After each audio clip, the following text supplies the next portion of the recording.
अस्सलाम वालेकुम स्टूडेंट्स। आज जो मैं टॉपिक एड्रेस करने जा रहा हूँ इसका नाम है हार्मोनिक सीक्वेंस। तो सबसे पहले हम लोग इसकी डेफिनेशन देख लेते हैं। A sequence of numbers is called a harmonic sequence और हार्मोनिक प्रोग्रेशन के नंबर्स के एक सीक्वेंस को हम लोग हार्मोनिक सीक्वेंस या हार्मोनिक प्रोग्रेशन कहेंगे if the reciprocals of its terms are in arithmetic progression, कि अगर उस स्पेसिफिक सीक्वेंस की जो टर्न्स के रेसिप्रोकल्स हैं वो अरिथमेटिक प्रोग्रेशंस की कंडीशंस को सेटिस्फाई करें। स्टूडेंट्स, अरिथमेटिक प्रोग्रेशन की कंडीशन या इसकी पहचान मैंने आपको याद करवाई थी। डैट वाज के कंसेक्यूटिव टर्म्स का जो कॉमन डिफरेंस है वो सेम होना चाहिए। तो यहाँ पर मैं मिसाल के तौर पर एक सीक्वेंस लिखता हूँ, जैसे ये है 1/3, 1/5, 1/7। स्टूडेंट्स, इस सीक्वेंस को हमने देखना है कि क्या ये सीक्वेंस हार्मोनिक सीक्वेंस है या कि नहीं। तो हमें क्या करना पड़ेगा, हमें डेफिनेशन के अकॉर्डिंगली इन टर्म्स के रेसिप्रोकल निकालने पड़ेंगे। सो 1 का रेसिप्रोकल 1, 3 का रेसिप्रोकल 3, 1/3 का रेसिप्रोकल 3, 1/5 का रेसिप्रोकल 5 एंड 1/7 का रेसिप्रोकल 7। अब ये हमने रेसिप्रोकल कैलकुलेट कर लिए इन सारी की सारी टर्म्स के। स्टूडेंट्स, उसके बाद डेफिनेशन के अकॉर्डिंगली रेसिप्रोकल्स को जो है अरिथमेटिक प्रोग्रेशन की कंडीशन सेटिस्फाई करनी चाहिए। एंड अरिथमेटिक प्रोग्रेशन या अरिथमेटिक सीक्वेंस की कंडीशन क्या थी कि कंसेक्यूटिव टर्म्स का जो कॉमन डिफरेंस है वो सेम होना चाहिए। सो इन दैट केस पहली दो टर्म्स का डिफरेंस 2 है, नेक्स्ट टू टर्म्स का डिफरेंस भी 2 है एंड नेक्स्ट टू टर्म्स का डिफरेंस भी 2 है। सो इट मीन्स कि ये सीक्वेंस जो है, ये नंबर्स का जो सीक्वेंस है ये एपी में है। सो ऑब्वियसली इस सीक्वेंस की जो रेसिप्रोकल टर्म्स होंगी वो किस सीक्वेंस में होंगी, वो हार्मोनिक प्रोग्रेशन या हार्मोनिक सीक्वेंस में होंगी। स्टूडेंट, जहाँ पर एमसीक्यू के लिए मैंने एक ये बहुत इंपॉर्टेंट नोट लिखा हुआ है कि remember that the reciprocal of zero is not defined. Students देखें, ज़ीरो का रेसिप्रोकल क्या होगा, दैट इज़ 1/0। सो 1/0 जो है ये डिफाइन ही नहीं होता, it is infinity. So that means zero can not be the term of A harmonic sequence. तो आपने याद रखना है कि ज़ीरो कभी भी हार्मोनिक सीक्वेंस की टर्म नहीं हो सकती, ज़ीरो कभी भी हार्मोनिक सीक्वेंस में नहीं आ सकती। फर्दर हम इसको नेक्स्ट एक एग्जांपल सॉल्व कर लेते हैं। Find the nth and eighth terms of H P, और एच पी हमें गिवन है दैट इज़ 1/2, 1/5 एंड 1/8। हमें इसकी nth टर्म फाइंड करनी है और हमें इसकी 8वीं टर्म फाइंड करनी है। स्टूडेंट्स, ये जो है ये एक हार्मोनिक सीक्वेंस है 1/2, 1/5 and 1/8 up to so on. So this is a harmonic progression. हमें इसकी टर्म्स का रेसिप्रोकल लेना पड़ेगा which is 2, 5, 8 and according to definition ये टर्म्स या ये सीक्वेंस ऑफ नंबर हार्मोनिक कब होगा, जब इसकी रेसिप्रोकल टर्म्स जो हैं वो किस में हों, वो अरिथमेटिक प्रोग्रेशन की कंडीशन को सेटिस्फाई करें। तो हम करेंगे क्या, अब इस अरिथमेटिक प्रोग्रेशन की nth टर्म फाइंड करेंगे एंड देन उसका रेसिप्रोकल ले लेंगे, वो हमारी इस हार्मोनिक प्रोग्रेशन की जो है वो nth टर्म बन जाएगी। सो क्या करते हैं, nth टर्म के लिए आपने फार्मूला पढ़ रखा है अरिथमेटिक सीक्वेंसेस के लिए, A N is equal to A1 plus n-1 into D. तो यहाँ पे A1 क्या है, 2 है, plus n-1 and what is D, D मैंने कैलकुलेट करना आपको सिखाया था। सेकंड टर्म में से आप फर्स्ट टर्म माइनस कर लो, that is 5 - 2 which is equal to 3। So यहाँ पे 3 लिख देंगे। अब इनको मल्टीप्लाई कर लेते हैं। सो 2 plus 3n - 3, so 3n and 2 - 3 का रिजल्ट हमारे पास आ जाएगा -1। सो ये nth टर्म निकली है इस सीक्वेंस की, इस अरिथमेटिक सीक्वेंस की। लेकिन हमें इस सीक्वेंस की लास्ट टर्म या nth टर्म नहीं चाहिए, हमें तो अपने हार्मोनिक सीक्वेंस की nth टर्म चाहिए। सो स्टूडेंट्स, हम क्या करेंगे, हम इसी टर्म का रेसिप्रोकल ले लेंगे, that is 1/3n - 1 and this will be the last term of the our harmonic sequence. So that is an the nth term of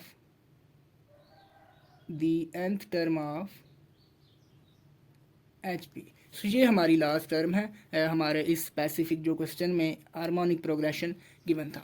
अब अगर हमें यहीं से A8 निकालनी हो इस हार्मोनिक प्रोग्रेशन के लिए, तो हम करेंगे क्या, an चूँकि हार्मोनिक प्रोग्रेशन के लिए हमें इसकी वैल्यू पता है 1/3n। सो A8 के लिए हम यूज़ कर लेंगे n की value 8 which is A8 is equal to 1/3। 3 into 8 -1। So 3 into 8 का रिज़ल्ट आपको पता है 24 आता है। सो ये हमें इस हार्मोनिक प्रोग्रेशन के लिए इसकी 8वीं टर्म मिल गई विच इज़ 1/23। अब इसका एक और तरीका भी है कि आप इसी AP की nth टर्म में n की वैल्यू 8 पुट कर दे, वहाँ से आपको A8 मिलेगा। चले मैं इसको यहाँ सॉल्व कर देता हूँ। A8 is equal to 3 into 8 -1 which is 23। लेकिन ये तो AP की nth टर्म है, हमें HP की nth टर्म चाहिए। सो हम यहाँ से भी इसका रेसिप्रोकल लेके इसकी 8वीं टर्म जो है वो फाइंड आउट कर सकते हैं। सो ये दो डिफरेंट मेथड्स हैं, जो आपको इजी लगे आप उससे इस स्पेसिफिक क्वेश्चन को जो है वो सॉल्व आउट कर सकते हैं। सो फर्दर हम लोग मूव करते हैं। एक और एग्जांपल है, if the fourth term and seventh term of an HP। So हम लिखते हैं जी कि A4 of HP is 2/13 and A7 of HP is equal to 2/25। Students से ये याद रखिएगा कि ये किसकी टर्म्स हैं, आर इन हार्मोनिक प्रोग्रेशन। हमें फाइंड क्या करना है, फाइंड द सीक्वेंस। और हमें पता है कि सीक्वेंस में कैसी टर्म्स होती हैं, A1 A2 A3 and so on. This is what we want to find.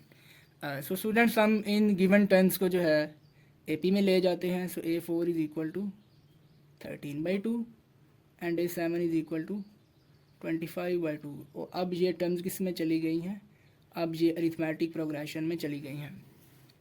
अब हमें तो बेसिकली चाहिए A1 A2 एंड A3, और हमने A1 A2 A3 ये सारे वैल्यूज़ जो है अरिथमेटिक प्रोग्रेशन में nth टर्म के फार्मूले से डिराइव कर चुके हैं, A1 + 2D। So that means हमें A2 A3 फाइंड करने के लिए A1 और D की ज़रूरत है। अब ना ही हमें A1 गिवन है और ना ही हमें D गिवन है, तो हम करेंगे क्या, यहाँ पे A4 का फार्मूला एक्सपेंड करते हैं which is A1 + 3D। Sorry मैं यहाँ पे इसको इसी के नीचे एक्सपेंड करता हूँ।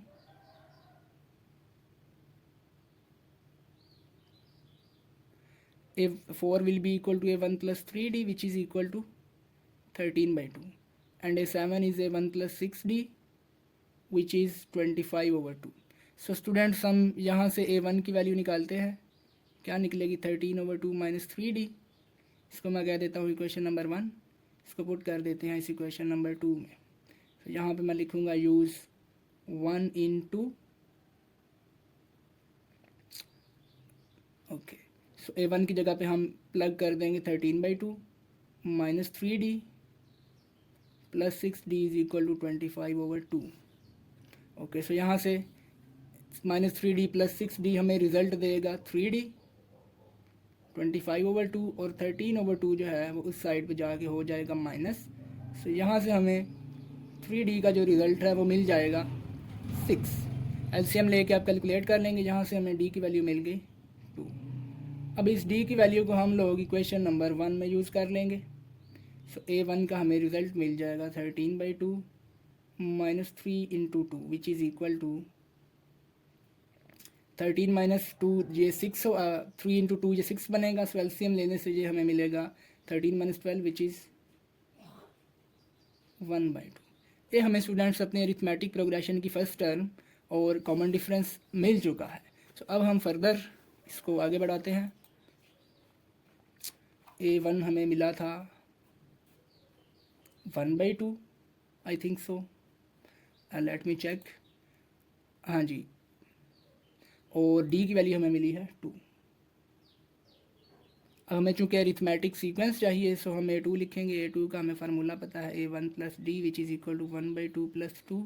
LCM लेने से हमें ये वैल्यू मिल जाएगी 5/2। सिमिलरली हमें A3 कैलकुलेट करना है, A1 + 2D which is equal to 1/2 + 2 × 2 which is equal to 1 + 8/2, and ये हमें आंसर देता है 5/2 एंड 9/2। सो स्टूडेंट्स ये हमारी अरिथमेटिक सीक्वेंस है, लेकिन हमें क्या चाहिए, हमें चाहिए हार्मोनिक सीक्वेंस की टर्म्स। ये सारी की सारी टर्म्स जो हैं ये AP में है।